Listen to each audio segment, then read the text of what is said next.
अमरावतीमधील अंजनगावमध्ये बांगलादेशी रोहिंग्यांचे अनधिकृत जन्मदाखले देण्यात येत असल्याचा आरोप भारतीय जनता पक्षाचे नेते किरीट सोमय्या यांनी केला आहे।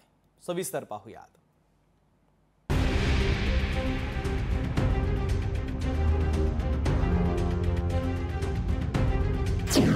अमरावती बेकायदा बांगलादेशी रोहिंग्यांचं वास्तव्य। किरीट सोमय्यांच्या आरोपांची प्रशासनाकडून गंभीर दखल। बांगलादेशी रोहिंगे खोटे पुरावे प्रकरणी 4 सदस्यीय समिती। अमरावतीच्या अंजनगाव सुरजी इथं 1100 बांगलादेशी रोहिंग्यांना खोटे जन्मदाखले दिल्याचा आरोप भाजपचे नेते किरीट सोमय्यांनी केला आहे। या संदर्भात त्यांनी अंजनगाव सुरजीच्या तहसीलदार पुष्पा सोळुंकेंची भेट घेत त्यांच्यासोबत चर्चा केली। महाराष्ट्रात बांगलादेशमधून 2200 कोटी रुपये आले असून त्यापैकी 319 कोटी रुपये बांगलादेशी रोहिंग्यांच्या जन्म दाखल्यासाठी पैसे खर्च करण्यात आले असा गंभीर आरोप त्यांनी केला। अंजनगाव सुरजी ही 60,000 लोकसंख्या असलेली नगर परिषद असून इथं 20,000 मुस्लिम राहतात, तर 1400 लोकांचे जन्म दाखले आणि त्यासाठी अर्ज आल्याचा आरोप सोमय्यांनी केला आहे। 98% बांग्लादेशी रोहिंग्या मुस्लिम आहे। भिवंडीत 500, मालेगाव मध्ये 1100, हा एवढा अंजनगाव मध्ये 1400 अर्ज आलेत आणि या सगळ्यांचा जन्म ते म्हणतात अंजनगाव मध्ये झाला आहे। आणि केव्हा हे सगळे 1991च्या आधी जन्मलेले, म्हणजे फ्रॉड आहे।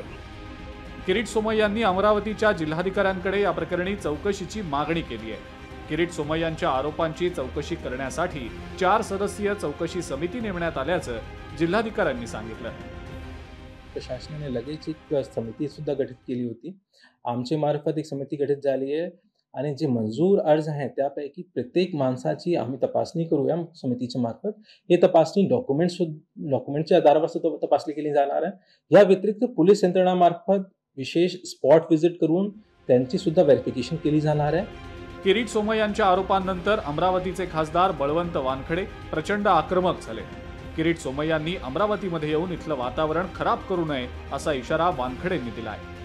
915 हे प्रलंबित आहेत अर्ज, 1485 पैकी 84 पैकी। मग 1400 रोहिंगे आले कुठून, हा विषय आहे।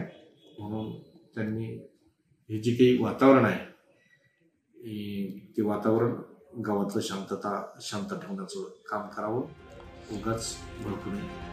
अंजनगाव सुरजीच्या तहसीलदार पुष्पा सोळंकेंनी किरीट सोमय्यांचे आरोप फेटाळून लावले।